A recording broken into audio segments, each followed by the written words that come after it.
RCB royal Challengers Bengaluru ಕನ್ನಡಿಗರ ಸ್ವಾಭಿಮಾನದ ಸಂಕೇತ. ಒಂದು ಬಾರಿಯೂ ಕಪ್ ಗೆದ್ದಿಲ್ಲ, ಆದರೂ ಅಭಿಮಾನಿಗಳಿಗೇನು ಕಡಿಮೆ ಇಲ್ಲ.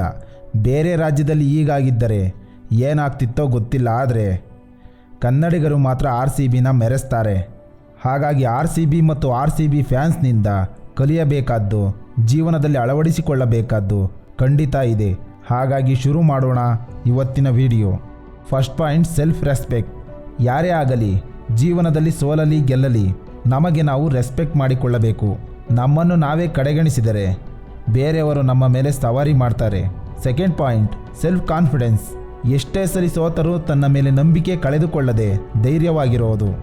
Third point, never give up. ಸೋತರೂ ಬಿಟ್ಟು ಕೊಡಲ್ಲ, ಗೆದ್ದೇ ಗೆಲ್ಲುವೆ ಎನ್ನುವ ಆಟ, ಒಂದು ದಿನ ಗೆದ್ದೇ ಗೆಲ್ಲುವೆ ಎನ್ನುವ ಕಾನ್ಫಿಡೆನ್ಸ್. ಫೋರ್ತ್ ಪಾಯಿಂಟ್, ಗೆದ್ದರೆ ಖುಷಿ, ಸೋತರೆ ಏನು ಗುರು. ಜೀವನದಲ್ಲಿ ಯಾವುದೇ ಸಂದರ್ಭದಲ್ಲಿ ಗೆದ್ದವನಿಗೆ ಬೆಲೆ ಕೊಡಬೇಕು, ಆದರೆ ತಲೆಬಾಗಬಾರದು. ಜೀವನದಲ್ಲಿ ಇದು ತುಂಬ ಮುಖ್ಯ. ಫಿಫ್ತ್ ಪಾಯಿಂಟ್, ಸೋತ್ರೆ ತಲೆಬಾಗೋಲ್ಲ, ಗೆದ್ದರೆ ಹಬ್ಬನೇ. ಸೋತ್ರೆ ಏನು ಗುರು ಅಂದ್ಕೊಂಡು ಸೋಲನ್ನು ಸಮಾಧಾನವಾಗಿ ಸ್ವೀಕರಿಸೋದು, ಆದರೆ ಗೆದ್ದರೆ ಮಾತ್ರ ಹಬ್ಬನೇ ಅನ್ನೋ ಗ್ರ್ಯಾಂಡ್ ಆಟಿಟ್ಯೂಡ್. ಜೀವನದಲ್ಲಿ ಸೋತರು ಗೆದ್ದರು ಕಾನ್ಫಿಡೆನ್ಸ್ನಿಂದ ಇರೋಕ್ಕೆ ತುಂಬ ಮುಖ್ಯ. ಮತ್ತು ಸಿಕ್ಸ್ತ್ ಪಾಯಿಂಟ್, ಈ ಸಲ ಕಪ್ ನಮ್ಮದೇ. ಜೀವನದಲ್ಲಿ ಸೋಲು ಜಯ ಸಿಗೋವರೆಗೆ ಮಾತ್ರ. ಪ್ರಯತ್ನ ನಿಲ್ಲಿಸದವನಿಗೆ ಮುಂದೊಂದು ದಿನ ಗೆದ್ದೇ ಗೆಲ್ಲುವೆ ಎನ್ನುವವನಿಗೆ ಇವತ್ತಿನ ಸೋಲು ಸೋಲೇ ಅಲ್ಲ. ಇದು ಎಲ್ಲಿಯ ತನಕ ಅಂದರೆ ಗೆಲ್ಲುವ ತನಕ. ಇದು ಜೀವನದಲ್ಲಿ ಗುರಿ ಸಾಧನೆ ತಲುಪಲು ಸಾಧ್ಯವಾಗದಿದ್ದರೂ ಮತ್ತೆ ಮತ್ತೆ ಪ್ರಯತ್ನಿಸುವುದರ ಲಕ್ಷಣ. ಸೋತಾಗ ಕಂಗೆಟ್ಟು ಕೂರುವುದು ಸಾಧಕರ ಲಕ್ಷಣವಲ್ಲ.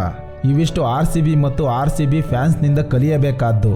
ಇದನ್ನು ಜೀವನಕ್ಕೆ ಅಳವಡಿಸಿಕೊಂಡರೆ ಯಶಸ್ಸು ಖಂಡಿತ ಸಾಧ್ಯ. ಈ ವಿಡಿಯೋ RCB ಫ್ಯಾನ್ಸ್ಗೆ ಖಂಡಿತ ಇಷ್ಟ ಆಗಿರುತ್ತೆ. ಹಾಗಾದರೆ RCB ಅಂತ ಕಮೆಂಟ್ ಮಾಡಿ. ಮತ್ತು ಈ ಚಾನಲ್ ಹೊಸದಾಗಿ ಶುರು ಮಾಡಿದ್ದೇವೆ, ಚಾನಲ್ನ ಸಬ್ಸ್ಕ್ರೈಬ್ ಮಾಡಿ.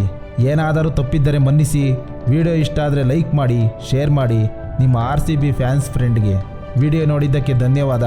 ಮತ್ತೆ ಮುಂದಿನ ವಿಡಿಯೋದಲ್ಲಿ ಸಿಗೋಣ. ನಮಸ್ಕಾರ.